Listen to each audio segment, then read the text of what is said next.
Bonjour à toutes et à tous, bienvenue dans ce nouvel épisode du podcast Eurojurist, le réseau des professionnels du droit qui accompagne les entreprises, les institutions et les particuliers dans leurs démarches juridiques. Chaque épisode est pour vous l'occasion de découvrir un de nos membres, son parcours, ses spécialités et ses aspirations pour notre réseau. Aujourd'hui, retrouvez Arnaud Guillonnet du cabinet AFG Avocats. Bonjour Arnaud. Bonjour. Bienvenue dans ce podcast. Je te laisse te présenter. Bonjour, donc je m'appelle Arnaud Guillonnet, je suis originaire de Saint-Brieuc dans les Côtes-d'Armor en Bretagne et je suis avocat à Paris depuis 2012, spécialisé en procédure d'appel. Alors je vais t'expliquer un petit peu le principe du podcast. J'ai plusieurs cartes à jouer sur lesquelles ont été écrites plusieurs questions. Donc je vais te laisser le soin de piocher une carte, d'y répondre et puis d'échanger ensemble sur ces questions. Que représente l'interpro pour vous? Alors l'interprofessionnalisation, pour moi, est une chance. C'est un moyen de pouvoir échanger entre différents professionnels du droit, d'avoir tout de suite les compétences requises pour être plus efficace et plus performant dans la gestion de nos dossiers. Et ça permet aussi d'avoir un autre regard, même sans avoir à parler de dossier, d'avoir d'autres échanges sur la façon dont chaque profession, comme un commissaire de justice, un notaire, on aborde effectivement le droit. Et d'avoir des échanges de qualité avec des gens qui connaissent bien leur métier est toujours quelque chose d'enrichissant et on apprend beaucoup des autres. Oui, c'est souvent ce que je vois effectivement en tant que commissaire de justice d'enrichissant au sein d'Eurojurist, c'est les échanges qu'on peut avoir entre professionnels du droit. D'un point de vue relationnel, pouvoir aussi prendre un petit peu plus de recul sur ce qu'on fait au quotidien, un peu plus de hauteur, mieux se comprendre et donc être plus efficace. Après, en termes d'interpro, toi, est-ce qu'il y a des choses qui te touchent directement? Est-ce que tu développes quelque chose au niveau d'une structure? Ou est-ce qu'on est plus sur vraiment de l'échange et du partage? Déjà, dans mon activité quotidienne, notamment de procédure d'appel, avec tous les délais, on sait que la procédure est complexe, technique. On a des délais extrêmement précis qui sont sanctionnés par soit des caducités, des irrecevabilités, etc. Moi, j'ai recours régulièrement sur l'ensemble du territoire à des commissaires de justice. Et c'est important, en tous les cas, d'avoir cette relation de confiance entre nous. Déjà, c'est moi qui établis, par exemple, les actes juridiques et je mandate un commissaire de justice pour aller le délivrer parce qu'il y a des mentions obligatoires à peine de nullité, etc., que je préfère maîtriser et ne pas non plus laisser le soin au commissaire de justice cette responsabilité. Donc les actes sont faits par mon cabinet, mais on a besoin d'être assuré sur la compétence de l'huissier qui fasse ça dans une urgence et dans les délais qui nous sont imposés par les textes. Donc d'avoir cette relation de proximité, j'ai envie de dire, même si on est éloigné géographiquement, mais en tous les cas, de bien se connaître, de bien se comprendre, se faire absolument confiance, pas être obligé de relancer le commissaire de justice en savoir s'il a bien reçu l'acte à délivrer à la bonne personne, s'il a bien fait les recherches nécessaires, etc. Et de l'autre côté, que l'huissier soit aussi assuré du règlement de sa prestation, parce que c'est quelque chose d'assez important. Voilà, moi, c'est quelque chose sur lequel je suis attentif et en général, je n'ai aucun problème parce qu'on a cette relation de confiance. Et du coup, chacun comprend les enjeux de l'autre. Et on comprend les enjeux, les difficultés, les exigences.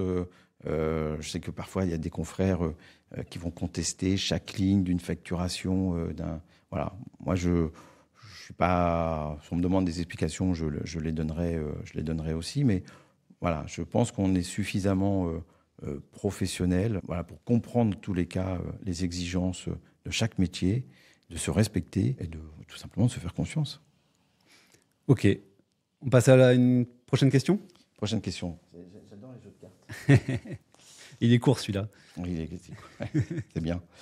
Quel est l'événement marquant ou anecdote au sein d'Eurojurist? Question qui n'est pas évidente.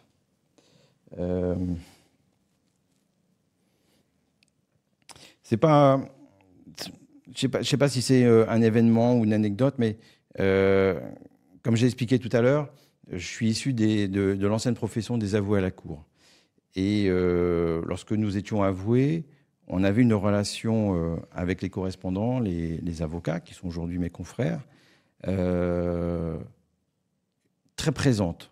On correspondait beaucoup, par téléphone, par mail. On avait vraiment des échanges importants sur l'aspect procédural, où les confrères nous laissaient, et nous laissent d'ailleurs toujours, la liberté et la maîtrise de cette procédure qui est de plus en plus technique, mais aussi sur le fond. Et on échangeait beaucoup pour rédiger des écritures, savoir dans quel ordre mettre les moyens, comment abandonner éventuellement un argument qui n'aurait peut-être pas été très efficace par rapport à ce qu'on sait de la jurisprudence de la Cour d'appel, etc. Mais on ne se rencontre pas. C'était beaucoup des échanges distanciels, comme on l'appelle aujourd'hui. Et pourtant, il n'y avait pas la visio. Et il n'y avait pas la visio. Non, mais voilà, c'est ça. Mais c'est marrant parce que... mais on avait ces échanges de voix.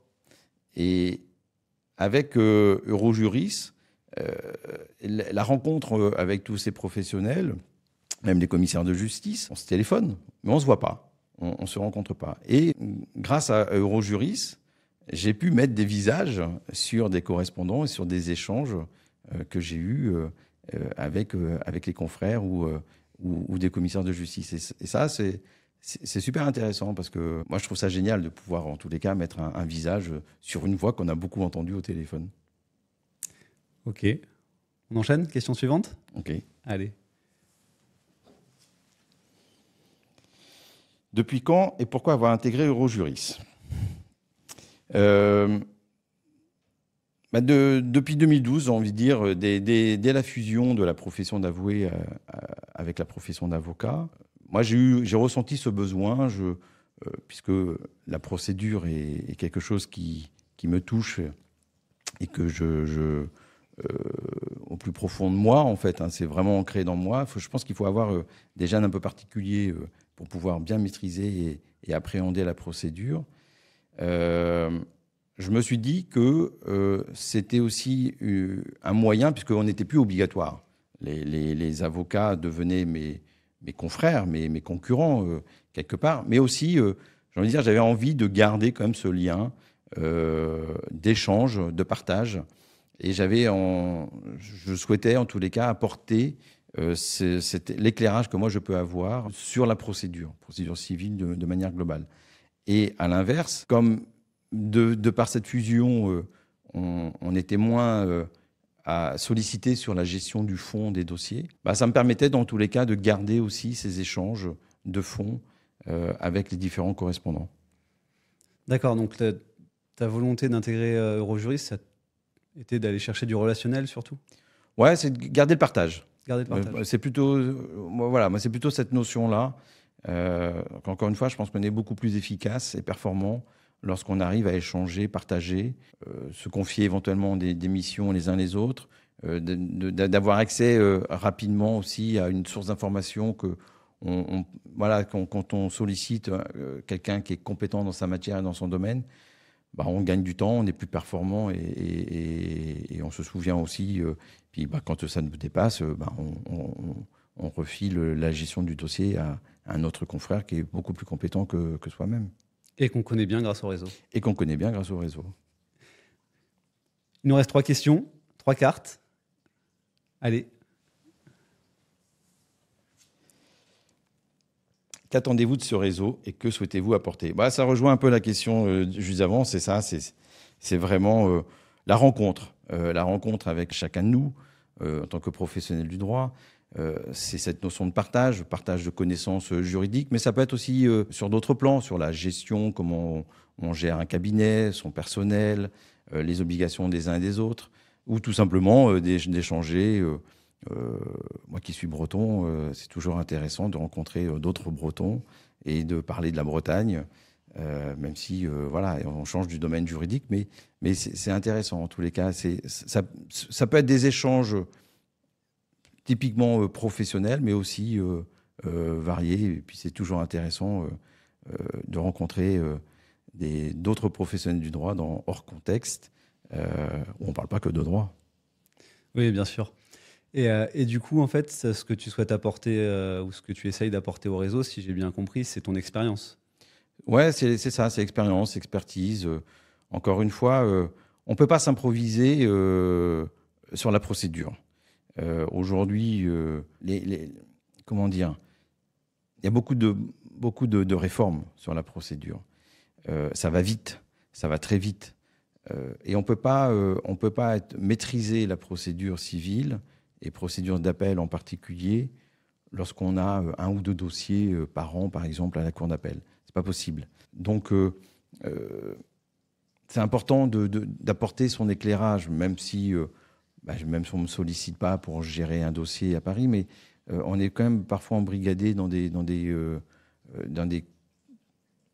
incidents de procédure, et d'avoir tout de suite entre guillemets, un référent ou quelqu'un qui maîtrise. Moi, je suis référent, par exemple, à Paris, auprès de la Cour d'appel de Paris, auprès des magistrats. Donc, c'est bien d'avoir cette relation aussi de proximité avec les magistrats et de bien maîtriser son sujet. Et donc, moi, je souhaite, en tous les cas, apporter au réseau cette expertise. On est de moins en moins nombreux, puisque pour l'instant, ma spécialisation, elle est bloquée aux anciens avoués et collaborateurs titulaires du diplôme d'avoué. On aimerait bien, en tous les cas, les spécialistes en procédure, ouvrir cette spécialisation à d'autres confrères, à d'autres compétences, pour pouvoir, parce que c'est la richesse aussi d'une profession, d'avoir recours à des spécialistes. Donc voilà, moi j'aimerais bien, en tous les cas, c'est ça que je souhaiterais apporter au réseau, cette expérience, cette expertise, et puis la Cour d'appel de Paris, qui est aussi une juridiction particulière, importante de notre champ judiciaire. Très bien, je te remercie. On enchaîne. Il reste 2 cartes. Quelle est la dernière innovation dont vous êtes fier au cabinet? Alors, innovation, je ne sais pas si ce serait une innovation, mais bon, je suis un homme de défi, on va dire. Et donc, depuis janvier 2025, donc je suis installé à Paris depuis le début des années 2000, et j'ai souhaité créer un cabinet en province, dans une région qui m'est chère, qui est la Bretagne. Alors, pas dans les Côtes-d'Armor, qui est mon département d'origine, mais en Loire-Atlantique, à la Bernerie-en-Retz, à côté de Pornic, qui est attaché au barreau de Saint-Nazaire. Et donc voilà, c'est quelque chose qui me trottait dans la tête depuis longtemps. C'est une ville, une commune où j'ai des attaches depuis de nombreuses années, et j'avais besoin d'avoir un ancrage local plus affirmé et prononcé. Et voilà, donc je suis content d'être parvenu à ouvrir un bureau secondaire à la Bernerie-en-Retz. Ok. Dernière question. Et si juste dernier point, puisque comme je suis dans les défis, que j'aime le droit du sport, j'aime le sport en général, et que je suis breton, ça aussi je suis assez content, et je suis fier que le cabinet m'ait suivi là-dessus. C'est que on sponsorise un jeune skipper breton qui participe en 2025, cette année, à la Mini Transat en solitaire. Et le cabinet s'est lancé il y a quelques années déjà pour aider et accompagner ce jeune skipper breton qui souhaite mettre en avant la richesse de la région, culturelle, environnementale, entrepreneuriat, etc. Donc voilà, on est très fiers de pouvoir accompagner ce jeune qui a des aspirations plus importantes par la suite. Ok, je te remercie. Dernière carte, du coup. Et pas des moindres, tu vas le voir. Ah. C'est la carte blanche. La carte blanche. Donc, alors, elle arrive pour la fin. Comme son nom l'indique, ta carte blanche. Donc, je te laisse nous parler de ce dont tu as envie, que ce soit au niveau du cabinet, du réseau ou de la Bretagne qui a l'air d'être très chère. Ouais, je suis un passionné, mais passionné de plein de choses. Passionné du droit, passionné de la procédure, qu'elle soit pénale ou qu'elle soit civile. D'ailleurs, le pénal a été le début de mon parcours, puisque j'ai commencé dans un parquet, au sein d'un tribunal de grande instance. Je suis passionné par le sport. J'arrive à fédérer tout ça parce que Par exemple, j'accompagne des victimes de violences dans le milieu sportif. Donc, il y a du sport, il y a du droit, il y a du pénal. Donc voilà, en tous les cas, ce que je veux dire, c'est que la profession dans laquelle j'évolue, métier d'avocat, qui est compliqué, qui est de plus en plus difficile, c'est une belle profession en tous les cas. Et moi, je suis fier d'appartenir à cette profession, de pouvoir aider comme je peux, à mon petit niveau, les gens, les justiciables, les accompagner, les conseiller, les défendre en juridiction.